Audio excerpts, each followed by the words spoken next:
재밌는 내 마이크 시청자 여러분 안녕하십니까? 비가 오고 있는데요. 정부가 오늘부터 30세 이상에게는 아스트라제네카 백신 접종을 재개하기로 했습니다. 그동안 척수염이니 혈전증이니 부작용 논란이 많았는데요. 30세 이상에게서는 그런 부작용보다는 코로나19로 인한 사망 위험이 더 높기 때문에 이 접종을 재개한다고 합니다. 그러나 현재 우리 정부가 보유한 백신은 아스트라제네카 백신밖에 없기 때문에 다른 대안은 없는 상태입니다. 아스트라제네카 백신은 아까 말씀드린 것처럼 척수염 그리고 혈전증까지 부작용 논란이 끊이지 않고 있습니다. 그런데 과연 화이자와 모더나는 안전할까요? 오늘은 지난 2005년 영국 국제인명센터 IBC에 의해 세계 100대 의학자 21세기를 빛낸 저명한 위인으로 선정되신 바 있고 대한면역학회 회장을 지내신 서울대 의대 이왕재 명예교수님 모시고 코로나 백신의 허와실 그리고 집단 면역이라는 환상에 대해서 좀 자세하게 말씀 들어보고자 합니다. 교수님 안녕하세요. 네, 안녕하세요. 교수님 정말 어렵게 오셨습니다. 네, 정말 어렵게 오셨는데요. 오늘 정말 가감 없이 그냥 시청자 여러분들께 진실을 좀 말씀해 주시면 좋을 것 같습니다. 먼저 저희가 백신을 잘 몰라요, 일반인들은. 그래서 코로나 백신의 각 종류별 좀 특징에 대해서 간단히 설명해 주셨으면 하는데요. 일단 아데노 바이러스를 코로나 항원 전달체로 쓰는 아스트라제네카, 얀센, 노바백스가 있고 mRNA 백신인 화이자, 모더나가 있는데 다 설명하셨네요. 네. 그래도 이 둘의 좀 가장 큰 차이는 뭘까요? 그러니까 네. 이게 백신이라는 게 결국은 뭐냐면 백신 그러면 우리가 항체를 생각하잖아요. 네. 뭐에 대한 항원이 있고 항원에 대해서 항체가 만들어지는 거예요. 네. 그럼 항원이 뭐냐? 항원은 뭐냐면 그 코로나19 바이러스를 싸고 있는 또는 네. 바이러스가 호스트셀, 그 사람 세포, 숙주세포에 들어가기 위해서 단백질을 가지고 있어요. 네. 단백질 수용체를 가지고 있다고. 네. 그러니까 그 단백질에 대한 항체예요. 그러면 그 단백질을 우리 몸에서 그 세포에서 그걸 발현을 해야 그거에 대해서 항체가 만들어지는 건데 네. 그 단백질을 발현하게 하는 방법으로 네. 그 단백질에 대한 유전 정보가 그 RNA 속에 있는 거예요. 그 코로나19의 실체가 RNA 아니에요. RNA 바이러스라고 그러잖아요. 네. 네? 그거를 메신저 RNA의 mRNA라는 게 메신저 RNA 약자인데 네. 그런 형태로 만들어가지고 세포에다가 집어넣어서 세포가 그걸 발현하게끔 만든 기술은 대단한 기술이에요. 불가능해요. 왜냐하면 RNA는 그냥 이렇게 해주면 그냥 다 우리 몸에 RNA제라고 하는 분해 요소가 있어가지고 RNA 가지고는 불가능한데 그거를 라이포솜이라는 이 지질로 된 막으로 그걸 싸가지고 그 기술을 개발한 거예요. 기가 막힌 거죠. 그래서 그 어느 세포든지 그 라이포소말 RNA를 들어간 세포는 거기에서 이 코로나 바이러스의 단백질을 만들어요. 네. 그러니까 그렇게 mRNA로 직접 넣어주는 건 어떤 장점이 있냐면은 바이러스 증식이라는 그런 그 부작용이 없을 수가 있는 거예요. 네. 바이러스를 넣어주면 바이러스는 증식을 하잖아요. 근데 이건 증식하지 않고 다만 단백질만 만든단 말이야. 네. 그러니까 아주 굉장히 기가 막힌 방법이죠. 그러면 아데노 바이러스는 뭐냐? 지금 라이포솜이라는 데다가 RNA를 집어넣어서 넣어줬다고 그랬잖아요. 네. 그래야 RNA가 보호되기 때문에. 근데 아데노바이러스, 아까 말한 아스트라제네카나 얀센, 그다음에 또한 회사 있죠. 거기서 만든, 그거는 아데노바이러스의 아데노바이러스가 그 바이러스인데 그 유전자 구조가 있어요. 네. 거기에다가 그 RNA를, 코로나 19의 RNA를 밀어넣은 거예요. 그러면 이 바이러스는 살아있는 놈이니까 들어가가지고 이 바이러스의 기존으로 숙주세포에 들어갈 수가 있는 거예요. 그래서 들어가면은 그 유전자도 들어가니까 유전자에 의해서 단백질이 만들어지는 거예요. 그러니까 결국은 요거는 우리 시청자들이 이 복잡한 구조까지 알 필요는 없고 네. 뭐냐면 결국은 코로나19 유전자를 우리 몸속에 집어넣어서 네. 그 숙주세포에 들어가서 소위 스파이크 프로테인이라는 단백질을 어떻게 만들게 하느냐, 그 방식이 다른 거예요. 그러니까 네. 결론은 다 똑같은 거야. 스파이크 프로테인이 안 만들어지면 항체가 안 만들어져요. 그러니까 스파이크 프로테인을 만들기 위해서 유전자를 우리 몸에 넣는 이 방식이 다른 거예요. 방식이 다른 거예요. 네. 그러니까 사실은 뭐 그렇게 복잡할 건 사실은 아니에요. 간단한 거예요. 그냥 결국은 우리 숙주세포에서 스파이크 프로테인이 나오면 된다. 나오면 그게 이물질이기 때문에 우리 몸에서 항체를 만들어요. 그거에 대해서. 그래서 그 항체가 만들어지면 백신이 소위 그 목표하는 바 항체가 만들어졌기 때문에 면역이 생겼다. 그렇게 얘기를 하는 거예요.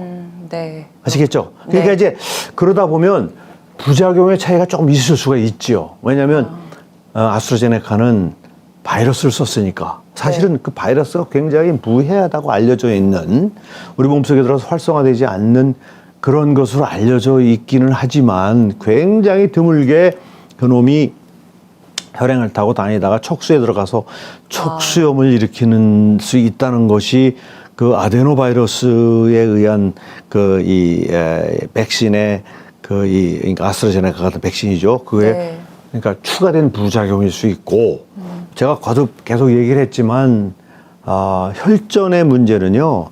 파이자, 모더나나 아스트라제네카, 얀센 다 똑같습니다. 혈전의 문제는 왜냐하면 그게 혈전의 문제는 왜 생기는 거냐면 스파이크 프로테인이 표면에 나와서 네. 그거에 대한 항체를 만들려는 면역 반응 중에 그 일부의 그 사이토카인이 지나치게 되게 바이러스에 대한 면역 반응은 사이토카인이 주도를 합니다. 네. 근데 이제 어떤 물질이 그 사이토카인을 그렇게 많이 나오게 해가지고 스토밍이라는 단계까지 가게 하고 심지어는 그때 나온 사이토카인이 이 동맥의 내피세포를 자극하고 그래가지고 혈전 시스템이 활성화가 되는 거예요. 그래서 쫙 그냥 그 피떡이 생기는 과정이 왜냐면 사이토카인이라는 건 온몸에 퍼지는 거기 때문에 온몸 혈관에 그런 일이 생기는 거예요. 네.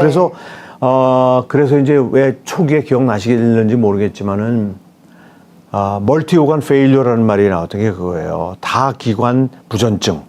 그러니까 네. 코로나19는 다기관 부전증으로 많이 죽는다.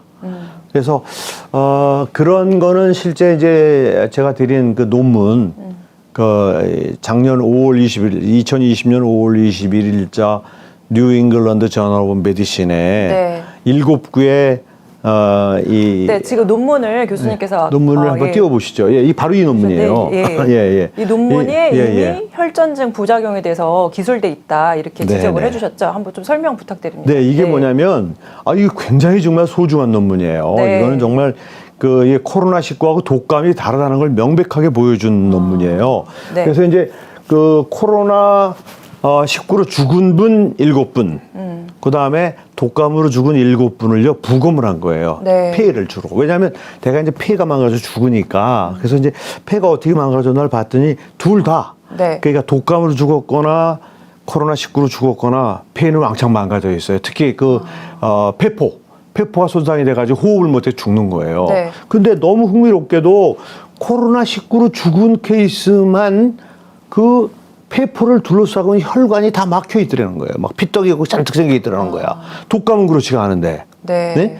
그 보니까는 그다음에 그 동맥의 내피세포가 손상되어 있는 것도 관찰이 되고, 그래서 그 돌아가신 분들이 죽기 전에 어떤 일을 하냐면요. 막 혈관이 막히니까 새로운 혈관을 원래 우리 몸은요. 네. 혈관이 막히잖아요. 네. 그러면 빨리 혈관을 만들어서 다시 살게 하는 그런 노력을 합니다. 그런 흔적들이 너무나 많이 나타났다는 거예요. 네. 그러니까 혈관이 막힌 거에 대한 확실한 증거지. 네? 혈관이 막힌 것도 우리가 병리 조직을 통해서 확인을 했지만 새로운 혈관을 만들기 위한 거기에 관련된 팩터들이 굉장히 많이 10배 이상 올라가 있고 막 그런 내용이 바로 이 논문에 실린 거예요. 그렇군요. 네, 그러니까 네.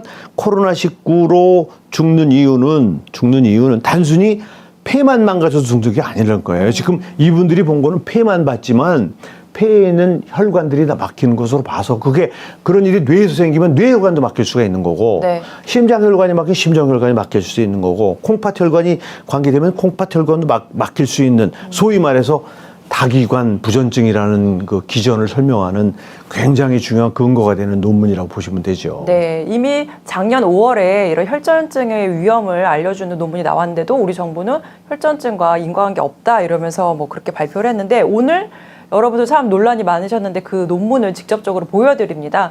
그래서 한번 직접 살펴보시면 좋을 것 같고요. 저희가 예전에 저도 질문을 드렸는데 청와대 청원에 이런 청원이 올라왔어요. 20대 중반에 기저질환이 없는 건강한 남성이었는데 아스트라제네카 백신 접종 후에 갑자기 척수염이 발병을 했다.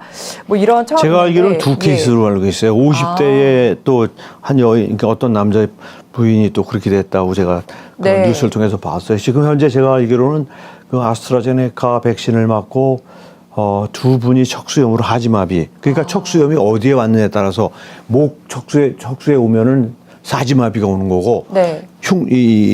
요수, 그러니까 그러니까 허리 척추에 오면은 그 밑에 다리만 마비가 되는, 하지만 마비가 되는 그런 네. 게 오는 거죠. 근데 제가 듣기로는 둘 다 요추 레벨에서 왔기 때문에 둘 다 그 하지마비가 됐다고 제가 얘기를 들었는데, 굉장히 드문 부작용인데 우리나라에서 2명이나 나왔다는 거는요. 정말 너무 불행한 일이에요. 2명이나 나왔군요. 네, 2명이나 나온 거로 제가 얘기를 듣고 있습니다. 그러면 혈전증하고 척수염은 뭐 혹시 관련이 있나요? 아니, 제가 말씀드렸잖아요. 전혀 다른, 그러니까 원래 백신의 부작용은 두 가지로 생각을 해야 돼요. 네. 그 물질 자체의 독성. 그러니까 백신으로 집어넣은 물질 자체가 우리 몸에 일으킬 수 있는 독성을 하나 생각을 해야 되고요. 네. 근데 또 하나는 그 백신이라는 게 뭐예요? 항체를 만드는 거 아니에요. 백신을 찔러줘서 결국은 항체가 만들어지면은 똑같은 놈이 들어오면 그 항체가 이제 중화를 시킨다는 거 아니에요. 그래서 결국은 백신을 찔러주면 우리 몸에서 뭐가 일어나냐면 면역 반응이 일어난단 말이에요. 네. 그 면역 반응의 이상으로 생기는 부작용으로 두 가지로 나눠봐야 돼요. 네. 그래서 백신 그러니까 자체의 독성은 혈전증이고. 아니에요. 그러니까 백신 자체의 부작용이 바로 척수염이죠. 척수염. 그 왜냐면 그러니까 모더나나 파이자에서 만든 mRNA에서는 척수염이 안 와요. 그건 바이러스 네. 감염 형태가 안 생기기 때문에 그거는 척수염이 안 와요. 그건 확실합니다. 그건. 네. 그건 안 오고 이 공이 오는 거는 혈전증이에요. 그러니까 혈전증이 면역 반응 때문에 오는 거예요. 혈전증은 그다음에 면역 반응. 예. 아데노 바이러스를 넣었기 때문에 아주 희귀하게 드물게 아데노 바이러스 그 자체에 의한 이 척수염이 나올 수 있다는 거죠. 그러니까 네. 화이자나 모더나 백신은 척수염이 생길 가능성은 없는 거예요. 아예 원천적으로. 네, 그렇군요. 지금 말씀을 하셨는데 이제 화이자나 모더나도 혈전 부작용이 있다, 가능성이 있다 이렇게. 가능성이 있는 게 뭐 이미 네. 미국에서 사망하신 분들 지금 우리가 미국 내용은 지금 잘 보도가 안 돼서 그렇지요. 네. 그건 뭐 똑같아요. 근데 똑같습니다. 부작용은 참 보도가 참 안 되는 것 같아요. 네. 그럼요. 그 이미 한 달 전에 하버드 대학에서 지금 1%만 부작용이 지금 대중에게 알려주고 있다. 100분의 1만 하고 100배가 지금 숨겨져 있다. 그렇게 발표했잖아요. 네. 하버드 대학 보건대학원이가 거기서 논문을 냈어요. 공식적으로요. 지금 화이자와 모더나는 혈전 부작용이 있다고? 전 세계에 아무튼 이 백신의 그 네. 부작용에 관련된 보도가 지금 1%밖에 보도가 안 되고 있다. 그건 뉴스 찾아보시면 나와요. 그건 뉴스에 나왔던 얘기이기 때문에. 네. 공식적으로 퍼블리케이션이 된 내용이란 말이에요. 그렇군요. 그러니까 많이 모르지 사람들이 그 부작용에 대해서. 거의 이제 백신이 좋은 점만 보도가 많이 되고 있고 언론에서는 또 아스트라제네카 안 맞은 곳에서 영국에서 뭐 지금 많이 이제 코로나가 더 발발하고 있다 뭐 이런 언론 기사만 볼 수 있는데 사실은 부작용이 그렇게 많이 있다는 거 그리고 화이자와 모더나 효능이 뭐 96% 이렇게 된다고 하는데 교수님께서는 이것도 실험 설계가 잘못됐다 이렇게 지적해 주신 바 있거든요. 좀 말씀 설명 부탁드립니다. 정말 제가 너무나 가슴 아파요. 우리나라 지금 학문계가 살아있는데 저는요 논문이 나왔는데도 불구하고 전문가들이 아무 소리 안 하고 있는 것에 대해서 전 자괴감을 느낍니다. 진짜로요. 아니 이게 무슨 누가 그냥 제가 엉터리로 주장을 하는 것 같으면 좋다 이거예요. 그리고 제가 어떻게 엉터리 주장을 해요. 지금 제가 이제 설명을 좀 드리면은요. 네. 화이자 모더나 또 논문이 나왔고 뉴잉글랜드 저널 오브 메디신에 나왔고 네. 아스트라제네카도 논문을 안 내면은요 그 상품을 할 수가 없어요. 그 미국 FDA에 허가를 신청을 낼 수가 없어요. 논문 그 임상 실험을 안 하면은 당연히 했죠. 그 당연히 하고 그걸 또 퍼블리케이션을 해야 돼요. 논문을 냈는데 아스트라제네카는 란셋이라고 하는 거기서 세계 최고 권위지예요. 물론 네. 등급의 차이는 있죠.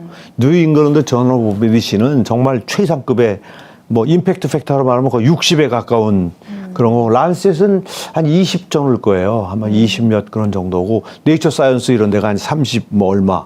그러니까 등급은 있는 거예요. 사실은 10 이상만 되면 굉장히 좋은 저널이에요. 네. 10 이상만 되면 굉장히 좋은 저널인데 아무튼 그 이제 되게 의료 쪽 의료인들이 의료에 관련된 거 많은 논문을 누가 논문을 많이 보느냐에 서 이렇게 올라가는 거거든요.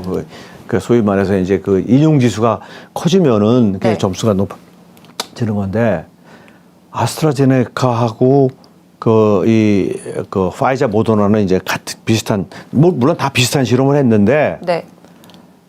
너무나 중요한 차이가 있어요. 파이자하고 모더나는 43,000명, 3만 명을 했고 아스트라제네카는 3만 명을 대상으로 기본적인 스킵은 똑같아요. 디자인은 비슷하단 말이에요. 네. 실험 디자인은. 반은 가짜 백신, 반은 진짜 백신. 똑같아요. 이거 세 회사가 다. 네. 응?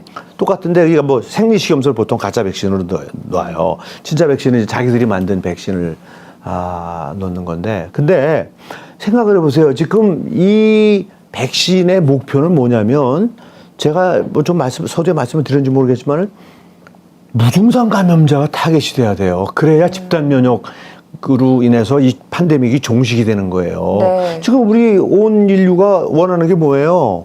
지금 지금 거의 1년 반 가까이 완전히 그냥 세상을 얼어붙게 만든 이 코로나19로부터 벗어나고 싶은 거 아니에요? 그러려면 집단 면역이 가능해야 돼요.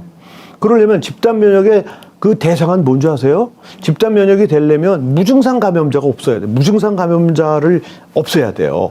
무증상 감염자가 없어지면요, 저절로 기저질환자 염려할 필요가 없는 거예요. 기저질환자를 감염시키는 게 누구냐? 무증상 감염자예요. 네. 그러니까 무증상 감염자에 대한 이펙트를 반드시 넣어야 되는데 파이자하고 모더나는 무증상 감염자를 분석을 안 했어요.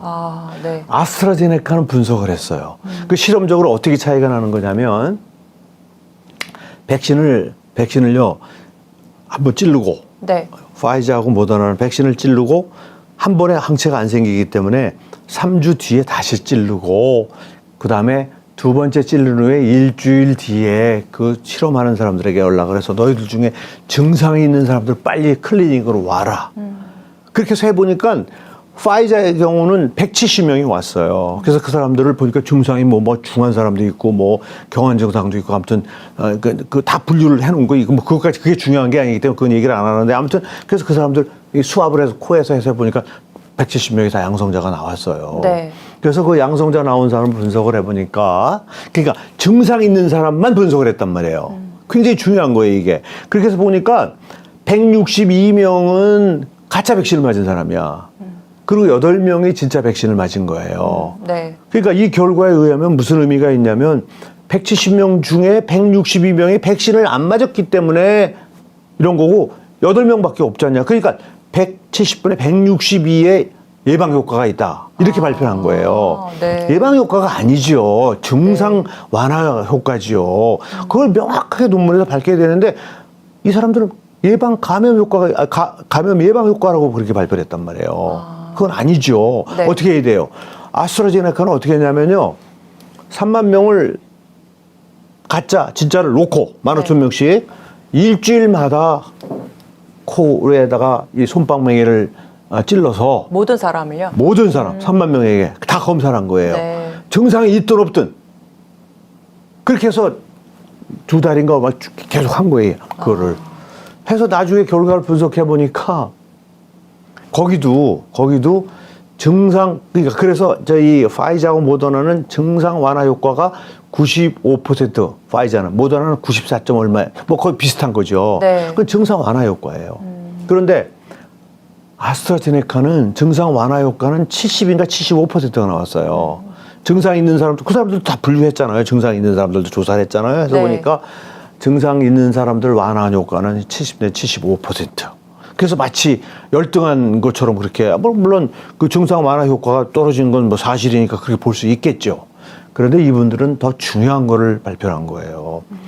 보니까 무증상 감염자가 굉장히 많더라는 거예요. 내가 숫자는 좀 정확히 기억 못 하는데 네. 그래서 무증상 감염자를 분석을 해보니까 가짜 백신, 진짜 백신 그룹 사이에 차이가 없는 거야.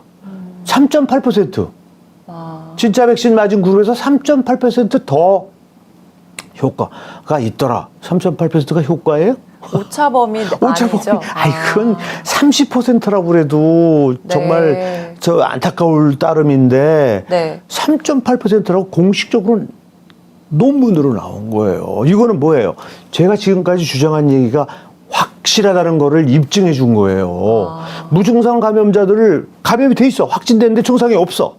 그런 사람들을 그 차이를 보니까 똑같다. 3.8% 차이가 없다는 거예요. 그거는요. 그리고 그러면은 백신의 효과가 없다. 아니, 백신의 효과가 없다는 게 아니고 무증상자에게 경증 환자가 중증으로 되는 걸 막는다는 걸 입증을 했잖아요. 네. 아스트라제네카는 70에서 75, 파이자 모더나는 95.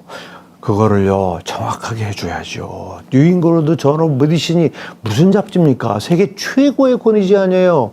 그렇게 두리뭉실을 하고 그걸 보고 우리나라 많은 임상의사들이 완벽하게 실험했는데 네가 무슨 권위가 있다고 네가 그걸 감히 비판하느냐고 나한테 그렇게 뭐 어느 그 임상의사 그렇게 썼더라고요. 뭐 내가 보니까 확실하게 논문이 잘 됐는데 어디다 대고 그걸 비판. 뭐가 확실하게 잘 돼요. 무증상 감염자 분석을 안 했는데 그거를 비판을 하란 말이에요. 저에 대해서 무증상 감염자 검사 안 한 걸 어떻게 생각하느냐. 그거에 대해서 얘기를 하라 이거야. 어휴, 뉴잉글랜드 저널 메디신이 세계적인 논문이 어디다 대고 이런 소리 하지 마시고. 무슨 얘기인지 아시겠죠? 네. 그러면서 저를 거짓 뉴스 만드는 과학자라고 그러고 조선닷컴 같은 데는 정말 아무것도 모르는 호흡기내과 의사 데려다가 내가 말한 과학적으로 진리를 거짓 뉴스라고 그냥 도대체 그 기자들은 판단도 못합니까? 그거 보고 지금 이게 이왕재 교수가 얘기한 거에 대한 반론이 된다고 도대체 그걸 보면 그게 저는 도대체가 우리나라 정말 조선닷컴이면 우리나라에 그래도 내놓으라는 그런 적인데 거기에 어떻게 그런 기사를 버젓이 내놓고 그게 나를 마치 나쁜 놈이었다는 거를 증명한 것처럼 그렇게 하는지 네. 저는 정말 기가 막혀서 말이 안 나옵니다. 교수님 진짜 옳은 소리를 하셨다는 이유로 거의 마녀 사냥에 가까운 이렇게 진짜 뭐 MBC는 뭐 대놓고 그냥 MBC는 유명하죠. 스트레이트라는 방송에 아예 그냥 제 이름 가리고 뭐 얼굴 가리고 그렇게 하면 그게 가려집니까 그게?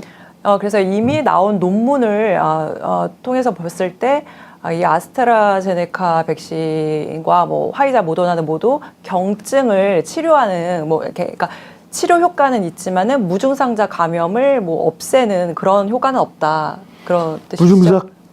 무증상자 감염을 못 막는다는 얘기는 집단 면역이 안 된다는 얘기인 거예요. 그렇군요. 집단 면역이 불가능해요. 그거는 제가 말씀드렸잖아요. 너무 굉장히 쉬운 얘기예요. 그게 전문가만 이해할 수 있는 얘기 아니에요. 우리 많은 시청자들이 오해하는 게 뭐냐면 백신 맞아서 항체 생기면 끝이라고 생각하는데 어떻게 해서 항체가 생기면 만들어지면 끝이에요. 에이즈가 항체가 안 만들어지는 게 아니에요. 에이즈가 왜 백신 실패를 했는데요. 항체가 만들어져도 바이러스를 못 죽여요. 안 돼요. 그게 항체가 만들어지는 것으로 끝이 나는 게 아니에요. 과학자는 모름지기 그 항체가 어떻게 감염을 막는지까지 설명을 할 수 있어야 되는 거예요. 간염 백신은요, 이게 바이러스가 피 속으로 들어와서 간세포에 감염이 된단 말이에요. 그래서 간을 망가뜨리는 거예요. 오로지 간세포에만 가서 붙어요. 네. 그러니까 내가 백신을 맞아서 항체를 가지고 있잖아요. 혈중에. 항체는 혈중을 타고 돌아다니는 거예요. 그러면 내가 설령 감염이 됐다 하더라도 그 혈중으로 들어오니까 혈중에서 기다리는 항체랑 만날 수밖에 없어요.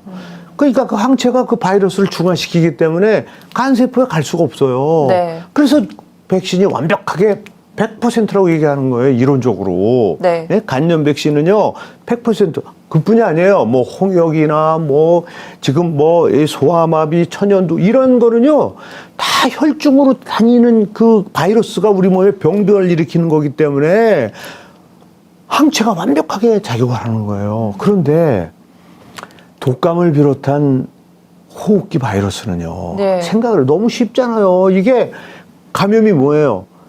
간염은 간세포에 감염되는 게 감염이죠. 네. 코로나19나 독감은 상기도 상피세포에 감염되는 게 감염이에요. 질병 여부를 떠나서 제가 네. 지금 감염을 얘기하는 거예요. 네. 감염을 막느냐 못 막느냐. 자, 상피세포가 제 이 손바닥이 이게 상피세포라고 생각하세요. 여기 이게 그러니까 우리 목구멍 뒤 벽이라고 생각해 보세요. 네. 바이러스가 여기 붙는 게 감염이에요. 네? 근데 항체는 어디 있는 줄 아세요? 이 밑에 이 속에 혈관 속에 있단 말이에요. 아니 어떻게 여기 와서 이 중간에 항체가 여기 있어야 된단 말이에요. 네. 항체가 미리 바이러스를 만나야 중화를 시키지요. 항체는 이 속 혈관 속에 있다니까 혈관을 지금 막 돌아다니고 있단 말이에요. 이게 뭐 어려운 얘기예요. 얼마나 쉬운 얘기예요. 초등학생도 금방 알아들을 수 있는 얘기죠. 아니 항체하고 바이러스가 만날 수 있어야 돼요. 못 만난다 이 말이에요. 명백해요. 학문적으로요. 면역학적으로. 네. 항체가 바이러스를 못 만나요. 어떻게 막느냔 말이에요. 감염 예방하고 네. 질병의 그 경중을 줄여주는 거하고는 전혀 다른 얘기예요. 응? 자, 감염이 됐어요. 감염이 돼서 그냥 막 이거를 막아내지 못해가지고 바이러스가 밀고 들어갔어. 그 혈중으로 들어갔어. 근데 그때 백신을 맞았어. 그러면 그 바이러스가 더 이상 퍼지지 못하게 내 몸속에 백신을 통해서 맞은 항체가 줄여줄 수 있기 때문에 경증 환자가 중증으로 되는 걸 막을 수 있어요. 내가 그 얘기 했잖아요. 네. 그죠? 그게 근데 예. 감염 자체는 못 막는단 말이에요. 굉장히 중요한 거예요. 감염을 못 막는다니까? 항체가 역할을 못 해요. 있어도. 무증상자의 전파를 막는 건 아니다. 막을 순 없다. 예. 바로 그거예요. 네. 그러니까 무증상자가 문제가 되는 거예요. 네. 무증상자는요, 자기가 지금 확진자 이걸 모르잖아요. 증상이 없으니까. 네. 그러니까 자기 할아버지 면회 가가지고 할아버지 감염시킬 수 있는 거예요. 가족들 감염시키는 거예요. 네. 자기는 아무런 증상 없이. 그래서 원래 우리 코로나19 백신이 집단 면역을 형성할 수 있는 능력이 있다 그러면 네. 타겟이 그 젊은 애들이 타겟이 돼야 되는 거예요. 근데 지금 감염을 예방하는 효과가 없는데 그래서 집단 면역이 안 되는데 그 젊은 애들한테 그걸 그 젊은 애들 뭐 아까 그렇게 얘기하셨죠? 젊은 애들이 진짜 걸려서 당할 손상이 네. 백신 때문에 백신 부작용 때문에 생기는 것보다 크다고요? 그거는 저는 거기에 동의할 수가 없습니다. 아니, 이거 걔들은 다 네. 무증상 감염자인데 무슨 걔들이 걸려서 무슨 일이 생기는데요? 아무 일도 안 생겨요. 안 생겨요. 심지어는요. 네. 제가 재밌는 얘기를 해드릴게요. 백신은 거의 무증상자가 없어요. 백신을 맞으면요. 거의 다가 바로 걸리는. 작은 증상이지만 있어요. 네. 하다못해 그냥 몸이 좀 아주 그냥 불편하고 뭐 그 약간 그냥 장열감도 있고 좀 이렇게 그런 것부터 아주 그냥 막 온몸이 막 아프고 막 죽도록 힘든 그런 경우가 다양하지만 거의 100% 증상이 있습니다. 네. 아주 가볍게 넘어가서 그렇지. 그러나 직접 감염되는 사람은요. 아무 증상도 없이 넘어가는 사람이 천지예요. 아, 그게 왜 그러냐면요. 내가 차이를 설명드릴게요. 그게 왜 그런 거냐면요. 코로나19라는 질병은 감기예요. 감기. 그게 네. 감염력만 강해졌을 뿐이지 질병을 일으키는 패턴 자체가 바뀐 게 아니에요. 감염이 너무 잘 되는 거예요. 우리가 통상적으로 앓는 감기보다 똑같은 코로나 바이러스 아니에요. 네. 변종 코로나 바이러스란 말이에요. 이건요. 신종이 아니고 변종. 네? 변종 코로나 바이러스이기는 하지만 기본적으로 감기를 일으키는 상기도에 감염되는 그런 감염 질환이란 말이에요. 그런데 지금 무증상 감염자들은 뭐냐면요. 이게 그냥 상기도에 있는 점막세포가 방어를 끝을 낸 거예요. 거기서 끝난 거예요. 그냥 바이러스가 그냥 감염됐다가 거기에 있는 점막세포가 알파, 베타, 인터페론을 막 분비를 해가지고 그냥 거기서 그냥 가볍게 동네에 그 애들 패싸움 정도로 그냥 끝이 난 거란 말이에요. 무슨 얘기인지 약간 아시겠어요? 감기 증상만 있다가 없어지는 건가요? 그러니까 감기 증상 예. 목 간질간질하고 기침 좀 나오고 뭐 감기는 솔직히 열도 안 나잖아요. 아, 그러다 사라져 아니 뭐 버리는. 봄살 그런 거 잘 안 나잖아요. 잘 네. 감기는 그냥 콧물 나고 좀 기침 좀 하고 뭐 이러고 끝나는 거 아니에요. 네. 그게 무증상 감염의 대표적인 애들이에요. 심지어는 그것도 안 나타나는 애들도 굉장히 많아요.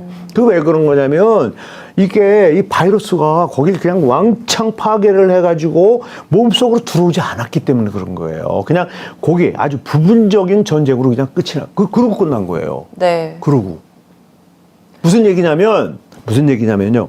바이러스가 그 상기도에서 막 전쟁을 해서 우리 몸이 이겼기 때문에 그냥 끝난 건데 만일에 우리 몸이 지잖아요. 네. 그러면 이제 온몸으로 퍼지는 거예요. 온몸으로 퍼지면 엄청나게 그 소위 그걸 바이레미아라고 그래요. 바이러스가 혈중에 막 돌아다니는 걸 바이레미아라고 그러는데 그런 상태. 그러면 그런 상태에 빠진 사람들 중에서 엄청나게 고생하는 사람이 나오고 죽는 사람이 나오는 거예요. 그렇군요. 그런 사람들 중에서. 네. 아시겠어요? 예. 자, 여기서 내가 재밌는 거 한 가지를 더 얘기를 하는데 지금 그 존스 홉킨스에서 이 공식적으로 보고하는 사망자를 보니까 한 280만 명조가 사망을 했더라고요. 근데 걔네들이 또 연령별로 그 사망자 분석을 해놓은 게 있는데요. 네. 굉장히 재밌는 게 뭐냐면요. 10세 미만의 어린이는 단 한 명도 죽은 애가 없어요.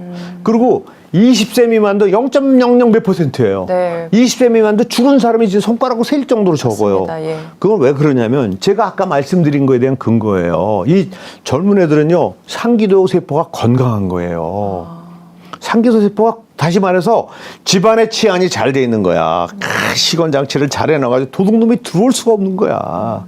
예? 네. 아시겠어요? 그러니까 바이러스가 들어와도 그냥 그 상피 세포에서 알파 베타 인터페론이라는 강력한 항 바이러스 물질이 나와가지고 그냥 거기서 그냥 게임도 안 되게 그냥 이겨버린 거예요. 그러니까 한 명도 죽는 사람이 안 나오잖아요. 아니 한 명도 안 나왔다는 건 정말 우리가 한번 고려해볼 만한 거예요. 그게 그러니까 50세, 60세, 70세 가면 갈수록 이 오염된 공기에서 상기도가 많이 약해지는 거예요. 그러니까 상기도 면역력이 떨어지는 거예요. 네. 집이 허술해지는 거예요. 그래서 가면 갈수록 나이가 많을수록 중환자가 많이 나오는 거예요. 아시겠어요? 중환자가 많이 나와서 그래서 막 고생하시는 분도 막 나오고 그리고 고생한다는 게 뭐냐면 면역 반응이 일어나고 있다는 거예요. 우리 몸이 네. 치열한 싸움을 하면 할수록 우리 몸이 힘든 거예요. 그건 당연한 거예요. 네. 그냥 아무런 나는 맞았는데도 아무런 적이 없다면 항체가 안 생겼을 가능성이 무지 큰 거예요. 항체가 안 생. 우리 몸 면역 반응이 제대로 역할을 안 한 거예요. 그렇기 때문에 그러니까 사이토카인 같은 것도 안 나오고 막 이랬다고 보면 되는 거예요. 그냥 글쎄요, 뭐 그렇게 해서 어떻게 저기 된지 모르겠지만 아무튼 면역 반응이 안 일어난 거예요. 자, 여기에서 우리가 이제 백신을 맞는 걸 한번 생각을 해보세요. 백신을 어디다 맞냐면 어깨에다 맞아요. 어깨. 네. 어깨에 근육 주사를 해요. 네. 그거는 뭐 면역학의 기본이에요. 왜 혈관에다 직접 찔러주지 않고 왜 근육에다 찔러주느냐? 그건 왜냐하면 혈관에다가 백신을 찔러주면요 금방 대사가 일어나요. 그래서 우리 면역세포가 그걸 찾을 시간이 없어. 그냥 다 파괴가 돼버려 그냥 백신이. 네. 그래서 면역성이 항체가 안 만들어져요. 근데 근육에다 찔러주면요 근육에서 서서히 쫙 퍼지면서 그 모세혈관까지 가는데 시간도 걸리고 퍼지는 시간 동안에 우리 몸에 있는 면역세포들이 우르르 와가지고 이물질이니까 그걸 찾아내서 유전 정보를 면역 정보를 거기서 얻는 거예요. 네. 그래서 면역세포들한테 전달을 하고 하는데 시간을 벌게 해주는 거예요. 그럼 시간이 지나면 충분히 우리 면역세포가 그걸 인지를 하고 나중에는 궁극적으로는 모세혈관 쪽으로 해서 서서히 혈관 쪽으로 진행이 된다고요. 그래서 이 찔러준 백신 물질이 온몸으로 돌아다니게 돼 있어요. 이게 여기서만 항체가 생기는 게 아니고 네. 실핏줄로 그 모세혈관을 타고 온몸으로. 예, 이미 근데 이제 여기서 퍼지는 동안에 우리 면역세포가 그 인지를 해가지고 그 면역세포들에게 정보를 준단 말이에요. 정보 줘서 항체 만드는 정보를 준단 말이에요. 서서히. 그래서 심지어는 이게 빨리 퍼지지 않게 하는 그걸 우리가 에주반트라고 그래요. 그 백신에다 에주반트를 집어넣습니다. 네. 서서히 퍼지게. 응? 서서히 혈관에 노출되게. 그래서 아무튼 궁극적으로 그게 이제 하루 이틀 지나면 결국은 혈관에 들어가서 온몸으로 퍼지는 일이 생기는 거예요. 혈행을 타고. 그게 어떤 사람은 또 오해를 하던데, 그게 그 증식이 돼서, 증식이 된 게 아니고, 그 찔러준 게 혈행 속으로 들어가서 혈행을 타고 돌아다녀야 면역 반응이 활발하게 일어난다는 소리예요. 그게 네. 바이러스처럼 증식했다는 소리를 오해하시면 안 돼요. 그래서, 여러분, 그러니까 이게 무슨 얘기냐면 어떤 상황과 똑같은 상황이 되는 거냐면 내가 코로나에 걸렸어. 감염이 됐는데 상기도에 있는 점막세포가 이 바이러스와의 싸움에서 제대로 이 싸움을 못했기 때문에 그 상기도 점막세포 벽이 무너지면서 바이러스가 온몸에 퍼지게 된 상황을 백신이 만들어주고 있는 거예요. 생각해보세요. 그게 어려운 얘기 아니에요. 그렇잖아요. 여기다 찔렀기 때문에 혈행을 타고 온몸을 돌아다닌단 말이에요. 그러니까 마치 지금 아까도 제가 처음에 얘기했지만 mRNA가 됐던 아데노바이럴 벡터든 간에 네. 결국은 스파이크 프로테인을 만드는 유전 정보가 들어가서 그게 나와야 되거든요. 그러니까 결국 바이러스 감염됐을 때하고 궁극적으로 같은 거예요. 사실은 바이러스 감염되면 그 스파이크 프로테인이 우리 숙주세포에 나온단 말이에요. 그래서 감염되면 항체가 만들어지는 거예요. 네. 그래서 그 감염되고 나서가 제일 좋다고 그러는데 아까 제가 얘기했지만 코로나19는 대부분의 감염자가 그냥 상기도에서 끝나서 이 후천성 면역이 담당하는 항체 만드는 세포들에게까지 가지 않기 때문에 항체도 안 생기는 거예요. 항체 안 생겨요. 무증상 감염자들은 검사해보면 항체가 안 나와요. 그리고 실제 네. 백신을 찔러줘도 한 번 찔르면 안 생긴다는 거 아니에요. 아니 그러면 2번 감염이 돼야 항체가 생긴다는 뜻 아니에요. 근데 백신을 찔러주면은 이거는 더 확실하게 혈관에 노출되는 거기 때문에 항체가 더 잘 만들어지는 조건임에도 불구하고 한 번에 찌르면 안 나온다는 거 아니에요. 네. 2번 찌른다는 거 아니에요. 네. 2번을 찔렀더니 뭐 한 98% 정도에서 항체가 만들어진다고 그러잖아요. 응? 네. 그러니까 무슨 얘기냐면 제가 드리고 싶은 얘기는요. 백신을 맞으면 이게 지금 확실하게 밝혀지지 않은 게 뭐냐면 왜 그 면역 반응이 격하게 뭐 때문에 일어나느냐 이거예요. 그냥 항체만 그냥 만드는 반응은 흔히 일어나는 반응이에요. 그것 때문에 사람이 죽거나 그런 일은 없단 말이에요. 네. 근데 그게 증폭되는 어떤 요건이 있는 거야. 그걸 몰라요, 지금요. 네. 왜 이렇게 어떤 이 부작용으로 돌아가시는 분은 그게 증폭이 돼가지고 결국은 뭐 TNF-알파냐, IL-6 등 이런 사이토카인이 너무 많이 나와가지고 이놈이 결국은 동맥 내피세포를 상처를 주고 자극을 해가지고 그 이 혈전 시스템을 활성화시켜가지고 피떡이 생기는 거란 말이에요. 그걸 우리가 DIC라고 그런다고 전에 제가 방송에서 얘기한 적이 있는데 온몸에 혈전이 퍼지는 걸 DIC라고 그래요. 응? 그래서 알잖아요. 동맥은 점점 가늘어지잖아요.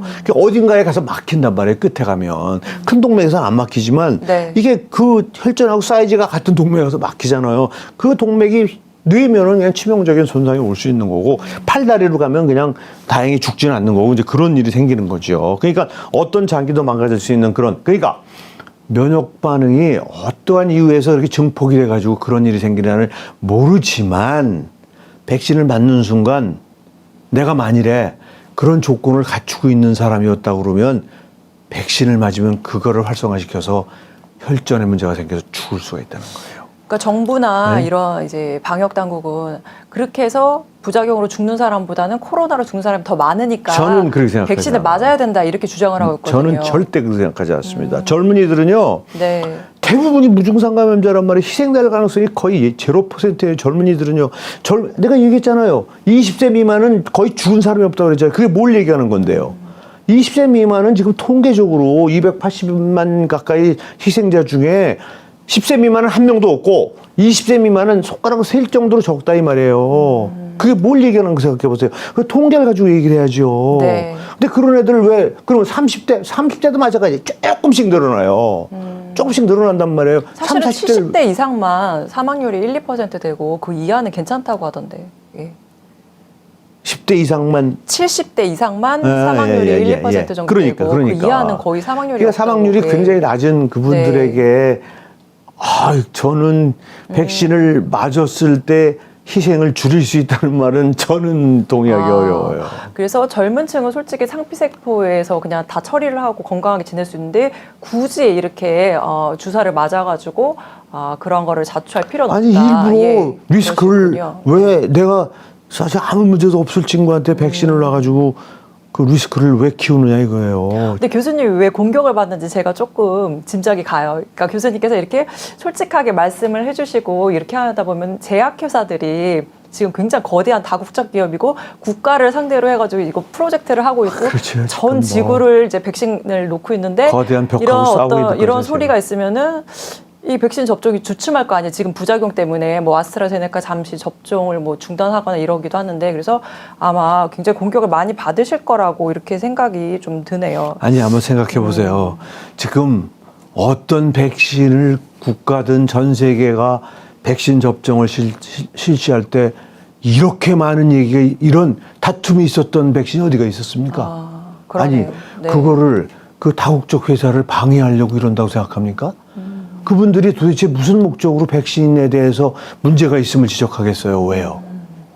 아니 그러고요. 제가 말하는 그 집단 면역이 생기지 않는다는 거는요. 이미 3월 18일자 네이처에서도 크리스티라는 과학자가 코로나19 백신은 집단 면역이 불가능한 5가지 이유가 있습니다 하고 Five reasons why COVID herd immunity is impossible 이라는 논문이 나왔어요. 그런 논문도 나왔어요. 네이처라는 잡지 아세요? 마찬가지예요. 진짜 유명한 잡지죠. 그러면 네. 세계적으로 그 우리 같은 사람들이 그 네이처의 논문 한 편 내기를 희망하는 그런 잡지 거기에서 공적으로 나왔어요. 논문이. 좀 난 제발 좀 읽으셨으면 안 읽어요. 그런 것들을요. 예? 근데 아니, 지금- 코로나 예. 그저 네이처에 3월 18일자 목요일 날 네이처에 나왔습니다. 근데 지금 영국이랑 이스라엘은 뭐 집단 면역을 달성했다 거의 뭐 선언을 하고 마스크도 벗고 이렇게 생활로 돌아간다고 하는데 글쎄요. 그거 믿을 수 있을까요? 아 그러시군요. 근데 저는 솔직히 정부의 이 백신 정책에 대해서 조금 의심을 갖는데 왜냐하면 유럽 의약품청이 백신 아스트라제네카와 혈전증 간의 인과관계가 없다고 했을 때는 그럼 우리도 재개하겠다 이랬다가 또 이제 최근에 아스트라제네카와 혈전증의 인과관계가 있다고 발표하니까 또 잠시 중단을 했어요. 저희 정부가. 그래서 이런 거를 봤을 때 우리 방역 당국과 정부가 이 백신을 자체적으로 뭐 분석하고 조사할 그런 능력이 없는 거 아니냐. 그냥 외국이 하는 정책에 따라서 우왕좌왕하고 따라가는 거 아니냐. 이런 의심이 들거든요. 어떻게 보시나요? 저도 뭐 그런 부분에 제가 보기에는 충분한 검토를 못 하시고 계신 것 같아요. 네. 아니 우리가 주체적으로 결정을 못 하고 있어요 지금요. 네. 뭘 알아야 뭘 주체적으로 결정을 하죠. 지금 그 혈전증에 대한 논문조차도 제가 읽었다라고 보기 어려울 정도로 그 위원회에서 발표하는 거 보면요, 그 논문 같은 거 전혀 참조하신 바가 없는 것 같아요. 제가 보기에는요. 네. 근데 사실은 논문이 너무 많이 나와요. 그거 다 읽었다라고 읽어야 된다라고 주장하기가 쉽지 않습니다. 어려워요. 너무 논문이 하루에 막 수십 편씩 막 쏟아져 나오는데 그 논문을 어떻게 다 읽어요? 네. 그래서 우리나라에는 지금 제대로 된 전문가가 없는 게 아닌가 정책 과정에. 제가 분명히 말씀드리는데 없습니다. 네. 우리나라에 코로나19에 대한 전문가 없습니다. 호흡기 내과 선생님들 나오셨는데, 그분들이 언제 감기 치료하셨어요? 언제 감기 환자를 자기가 그렇게 깊이 있게 저는 네. 그걸 동물 실험까지 해가지고 SCI 논문에 실기까지 한 실적이 있는 사람이에요. 저를 엄청나게 해부학한 놈이 뭘 아느냐고 그러죠. 저는요, 면역학회 회장까지 한 사람이에요. 네. 그리고 저는 비타민C를 전공했기 때문에 비타민C가 아시잖아요. 감기에 효과가 있다는 건 많은 사람들이 알잖아요. 그걸 제가 규명하려고 동물 실험까지 한 사람이에요. 2013년에 논문을 냈어요, 저는요. 그래서 그 상기도에서 중요한 역할을 한다는 거를 SCI 논문에 낸 사람이 알파베타 인터페론이 비타민C가 없으면은 알파베타 인터페론이 나오질 않아가지고 동물이 죽어요. 네. 저는 사실은요, 제가 얘기했잖아요. 독감을 비롯한 상기도 바이러스 감염은 면역 기전이 똑같아요. 근데 내가 그때 쓴 게 뭐냐면 H3N2라고 하는 홍콩 독감 바이러스를 가지고 생체 실험을 했어요. 네. 해서 보니까요, 비타민C가 부족한 쥐만 죽어요. 감염시키면.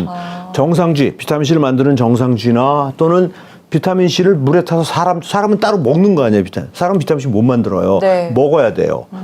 우리 양 앵커가 드시는지 모르지만 네. 비타민C를 먹어야 되거든요. 그래서 쥐를 물에 타서 비타민C를 못 만드는 쥐인데 네. 물에 타서 비타민C를 충분히 먹인 거예요. 그러니까 세 그룹을 가지고 실험을 한 거야. 정상쥐, 비타민C를 못 만들지만 비타민C 먹인 쥐, 비타민C 못 만드는 쥐, 이렇게 해가지고 감염을 시키죠. 일주일에 한 10마리 정도를 이렇게 했는데 비타민C 못 만드는 쥐는 다 죽어요. 나머지 두 그룹은 하나도 안 죽어요. 그래서 왜 죽는가를 다 죽여가지고, 이제 죽은 쥐는 죽어 있는 거니까 이제 살쥐도 죽여가지고 폐를 꺼내서 폐에 그 독감 바이러스가 그냥 비타민C가 없는 쥐만 폐에 바이러스가 잔뜩 있는 거예요. 네. 그래서 도대체 왜 비타민C가 없는 쥐만 왜 폐에, 그러니까 상기도 감염, 폐는 하기도거든요.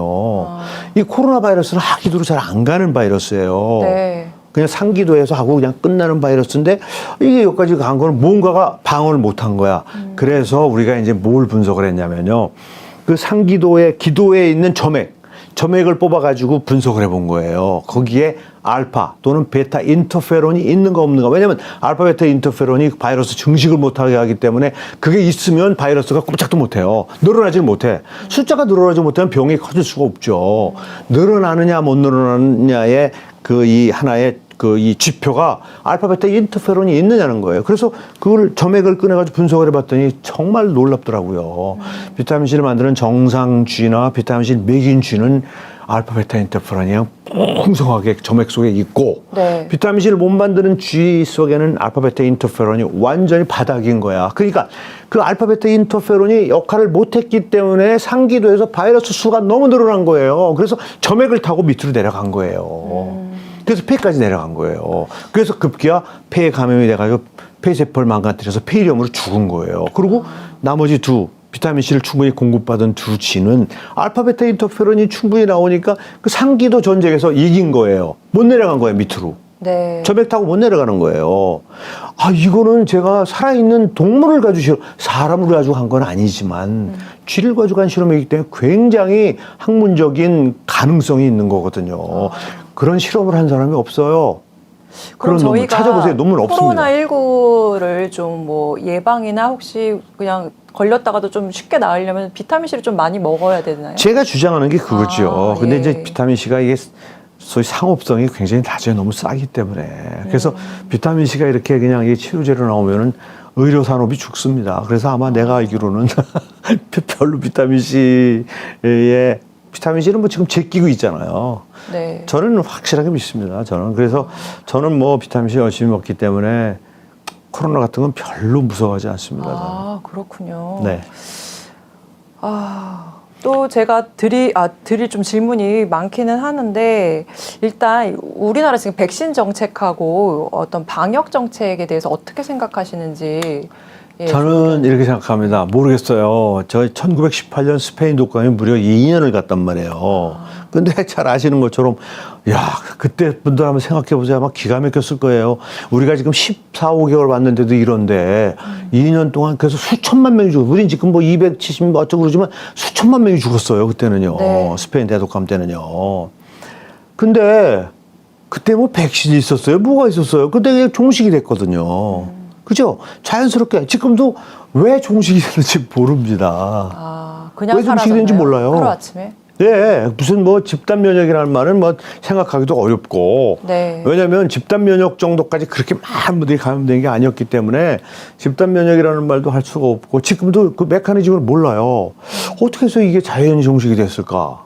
그러니까 저는 뭐 글쎄 이것도 우리가 알지 못하는 그런 메커니즘으로 뭐 종식이 되리라고 믿지만 그러나 독감 바이러스보다 독성이 약한 바이러스예요. 코로나 바이러스는. 네. 그래서 저는 이 바이러스는 지금 이미 여러 가지 증거를 볼 때 막 감염된 사람이 또 감염되고 뭐 이거는 감기가 그렇죠. 우리 감기 1년에 몇 번씩 걸리고 매년 걸리잖아요. 네.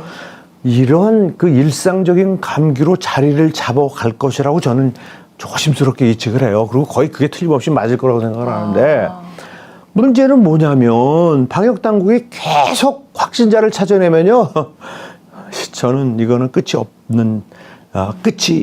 절대 나지 않는 그런 질환이라고 생각을 해요. 그래서 저는 이제 확진자를 찾아내는 일은 이제 그만하고 다만 이제는 알잖아요. 이제는 지금 아시는 것처럼 중요한 게 뭐냐면 저는 그냥 마스크가 그래도 그 국민들에게 그래도 위안이 될 수 있는 어렵지 않은 방역 대책이라고 생각을 하고 그 굉장히 중요한 증거가 뭐냐면 사람들이 오해하는 게 뭐냐면 바이러스가 공기 중에 떠 있다가 감염된다라고 생각을 하시는 분들이 많아요. 그건 절대 아닙니다. 만일에 그게 사실이면요. 그게 사실이면 마스크 쓰나 마나예요. 왜냐하면 바이러스 사이즈가 KF99를 써도 바이러스 사이즈만으로 보면 들어갈 수가 전혀 못 막아요.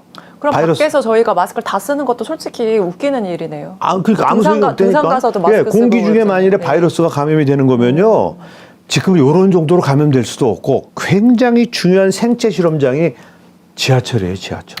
지하철 하루에 750만 명이 타는 거로 돼 있어요. 근데 만일에 공기 중에 감염 있는 바이러스가 직접 감염이 되는 거면요. 네. 그러면 하루에 몇십만 명씩 나와야 돼요. 750만 명이 그렇게 타고 다니는데 생각해 보세요. 얼마나 많이 나오겠어요? 제가 얘기했잖아요. 이게 KF99를 써도 바이러스가 들어갑니다. 사이즈로 보면요. 근데 왜 못 들어가느냐? 침방울에 묻어 들어가는 거기 때문에 침방울이 걸리기 때문에 마스크에 다 걸리는 거예요. 바이러스가요.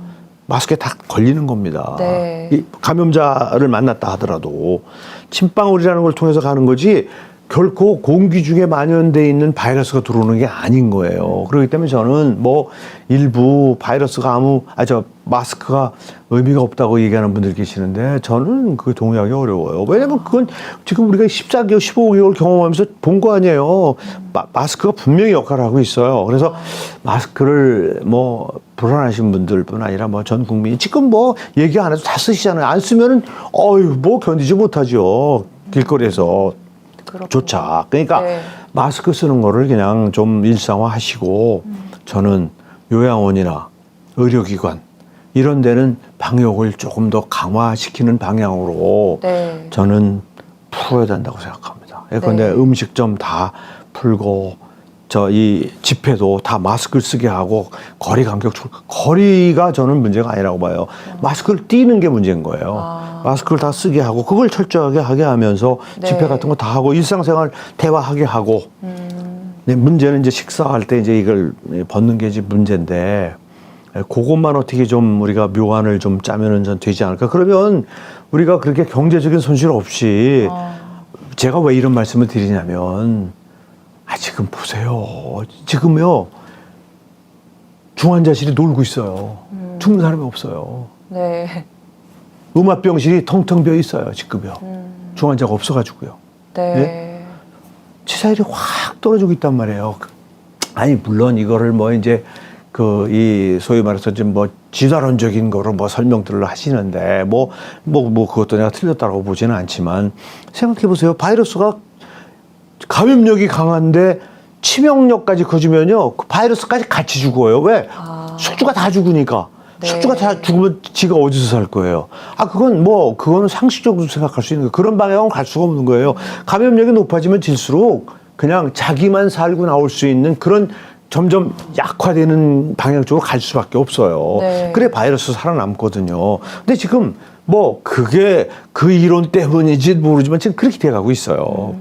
근데 변종에 의해서 전염력은 강해지지만 점점 치사력은 떨어지고 있단 말이에요. 네. 지금 당장 우리나라에 제가 그 전문가한테 얘기 들어보니까 음압병실하고 중환자 준비하는 거 지금 발표도 안 하잖아요. 기억나세요?